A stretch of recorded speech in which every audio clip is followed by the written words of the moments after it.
Hey guys, welcome to Home Sweet Homeschool. If you're new here, my name is Ashley and I'm a homeschooling mom to one.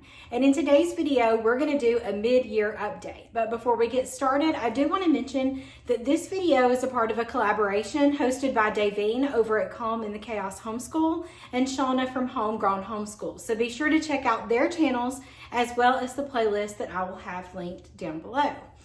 Now, if you have been around here, you're probably thinking, I have not seen your face in months. And you're exactly right. I have not been on YouTube like in a face-to-face video, I guess since November. I really don't even remember. I know my last video, I think, was a flip through, and I just haven't done a video. So let's talk about that. Where have I been? What am I doing now? What have we been doing?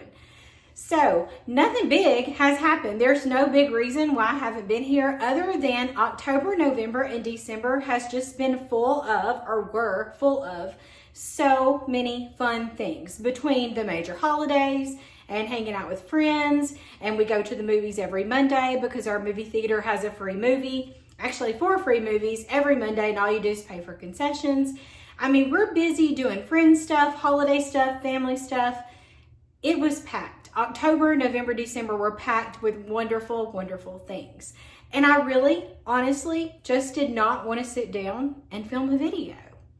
I haven't even watched a lot of homeschool videos. To be honest with you, when I turn on YouTube, that is not something that I go watch. And so I was just not inspired to sit down and film anything. Things are just going so good with what we're using that there really wasn't anything to talk about. And so I didn't want to get on here and waste your time just trying to fill up, content and space. I want YouTube to always be just a hobby of mine that I can pick up and do it when I want to. And when I don't want to, I can put it down. And that's exactly what YouTube is for me. And so I put it down and I was okay with not filming. It's really hard for me to go for long stretches and to not put something out. But I was like, it's just a hobby. I can put it down and pick it back up when I'm ready again. And so I did want to be a part of this collaboration and just kind of let you know that I hadn't fell off the face of the earth, that I'm still here, and just kind of update you on what we're doing. So first I'm going to start with an update on my mom, because if you have been around, last December she was diagnosed with cancer. And so this whole 2024 was full of surgeries and chemo and doctor's appointments and MRIs and CAT scans and PET scans and all of those things. But in the end, things have turned out so well for her. Thank you, thank you, thank you for all the prayers for my mama. Continue to pray for her. But things are going really good. Right at the end of December, her radiologist had said to us that the mass in her lung had shrunk small enough that he believed he could get it with radiation. So right before Christmas and right after Christmas, she had 10 radiation treatments. It had already begun to shrink. It had already started shrinking. Let's learn how to talk. You can tell I hadn't done this in a minute. The mass had already started shrinking as he was doing the radiation treatments, and he believes that as the months come, it's going to get even smaller. So we are praying that that just completely goes away. She has some upcoming things. She does have to have a colonoscopy to see if anything's showing up in her colon anymore. That's where her cancer originated. Her past 2 PET scans have shown no cancer activity in her colon, but they're going to make sure that if anything is there, they can do surgery and remove it. And if it's not there, they're just going to leave it alone. So just please continue to pray for her. We are just so thankful for all the prayers. So that's an update on my mom. Next thing, let's see, our curriculum. So if you watched my curriculum videos from last April, May, I had this elaborate year plan, but I told you, we'll probably be different people in August, and we were.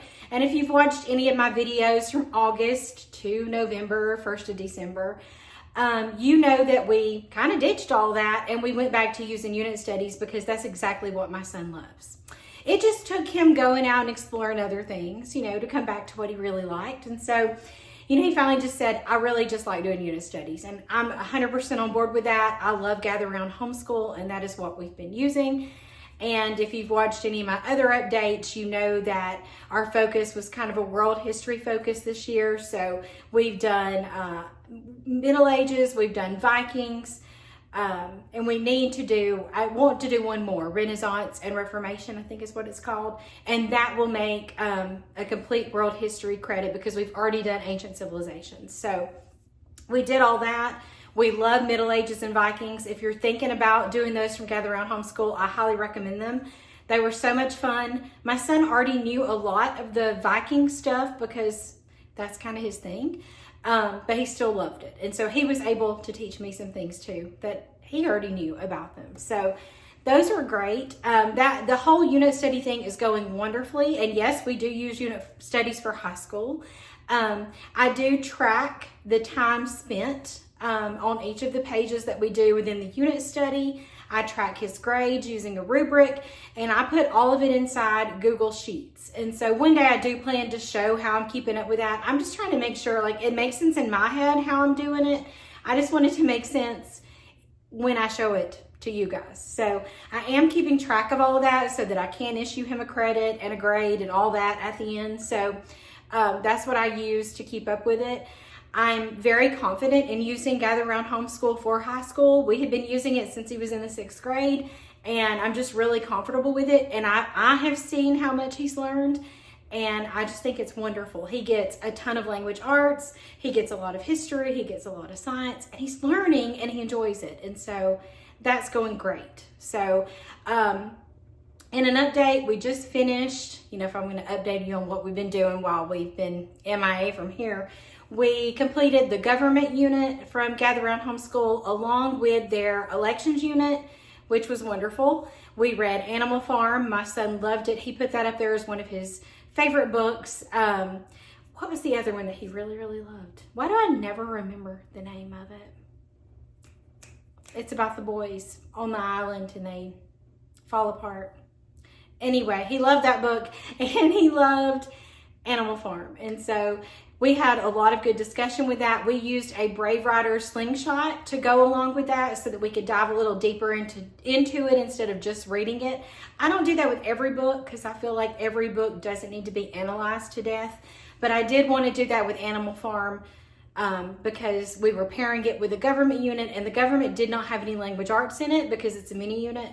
So I wanted to make sure I had something like that. So that was wonderful. We also started reading A Christmas Carol in December. We haven't finished it because we were really busy in December doing fun stuff. So we didn't get to read all of it, and so we're still reading it right now. We're not using a novel study or anything like that. He just wanted to read it, and so we're reading that right now, and that's going good.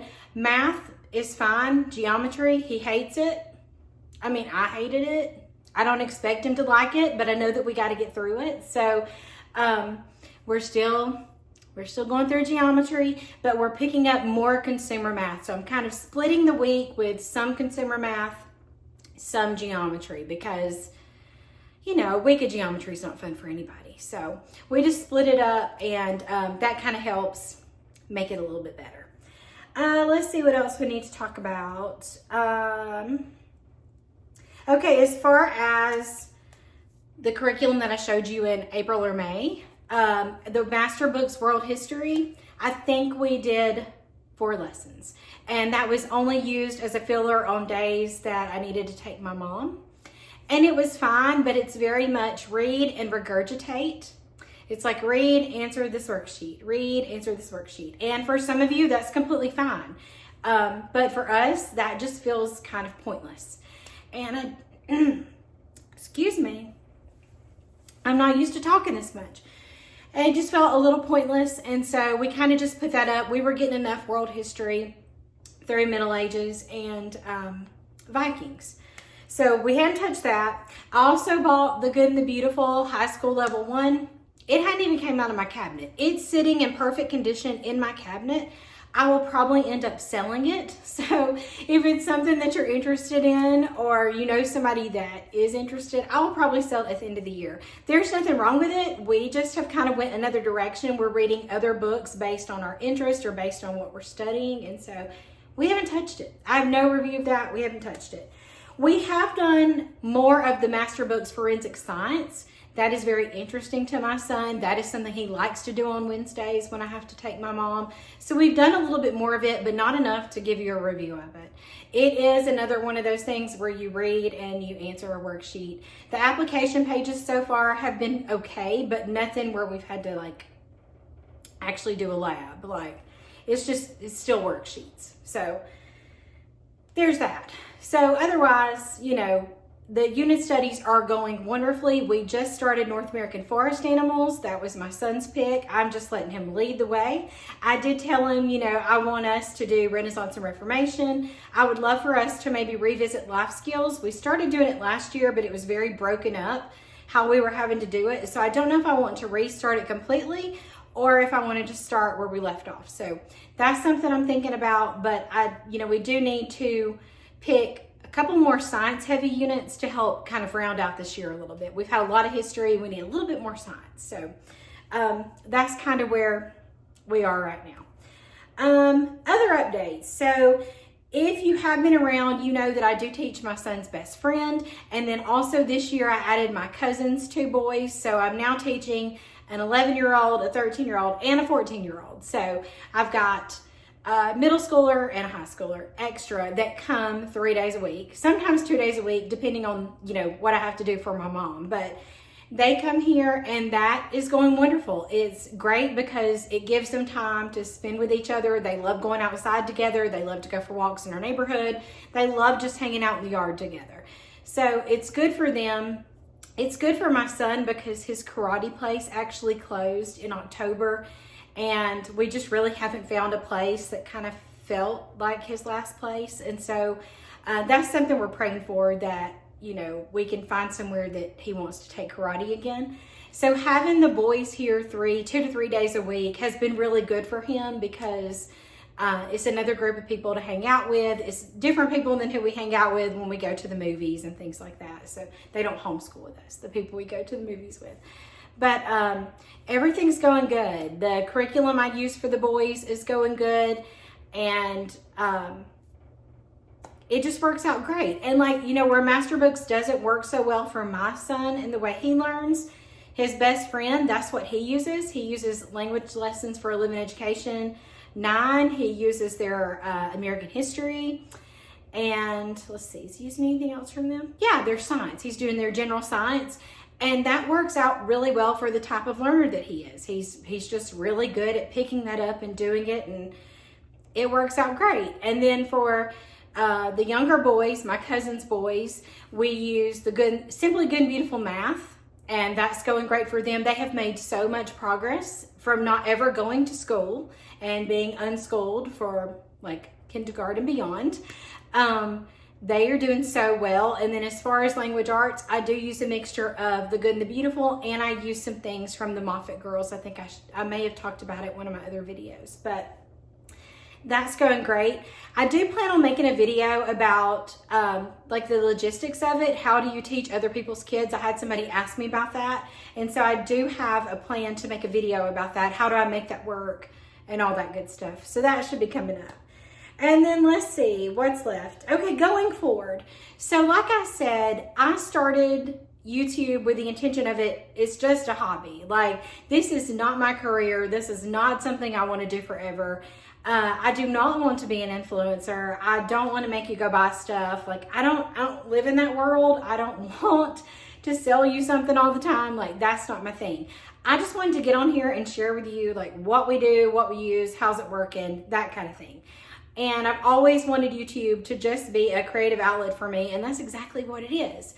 And so I don't want to feel the pressure of having to put out videos all the time. And so going forward, if I really just don't have anything to talk about, I'm not going to get on here and make a video and waste your time. So going forward, I'm going to shoot for 2 videos a month. I don't know if that's going to happen, but I'm going to try to do 2. It was 1 a week, and that's not really a lot. I mean, you know, you've got these big time influencers who are putting out 3 videos a week. Some people put one out every day, and that's great. If you want this to be your career and you want to make money off of it, that's great. You got to do that. But like I said, this is It's just a hobby for me. It's just like if you sew or you read or you thrift. Like, you don't do it all the time. Hobbies are just when you feel like it. And so that's why going forward, I'm going to shoot for 2 videos. Hopefully I'll get them out. We'll see. But I do need ideas because I really don't know what to talk about. I mean, yes, my son is in high school and there's just not a lot of high school content out there, but our approach is so different because everybody else is on a much more typical, what you would think of when you think of high school. You know, you got a book for every subject and it's just, you know, very typical high school, and we don't do that, and that scares a lot of people. And so I can see why that doesn't interest a lot of people, because people think you've got to get like really serious and, you know, do all of that for high school. So I don't really know if what I'm sharing is even helpful, because it is so different from what so many people think of when they think of high school and homeschooling high school. But I do want to keep sharing just in case somebody's looking for something else and doesn't want that traditional high school path. So I do want to share about that. I want to share about how I keep records for it, how he's earning credits. I want to share that because I think that would be helpful. But I really don't know what else to talk about because, I mean, my son doesn't want to do day in the life videos, and I don't blame him. He doesn't want to be on the internet, and so that's completely fine. And day in the life videos, when I did film those, they really take away from the day. Like, you really have to focus more. It's not just turning on the camera. You're a completely different person. You know, like, I don't like day in life videos. So we don't film them here because I feel like my attention's elsewhere, and my job is to homeschool him, not worried about the camera. So we don't do day in the life videos. So I'm really just not sure what you guys want to see. So if you have any suggestions, or you just are curious about what we're using or what this looks like or whatever, either leave it in the comments or, you know, message me on Instagram, something. Let me know what you want to see and hear from me so I can have some ideas, because I'm telling you, I don't have any. So that's my update. I hope it wasn't too super long. Don't forget to watch the playlist that is linked. And as always, thank you so much for watching.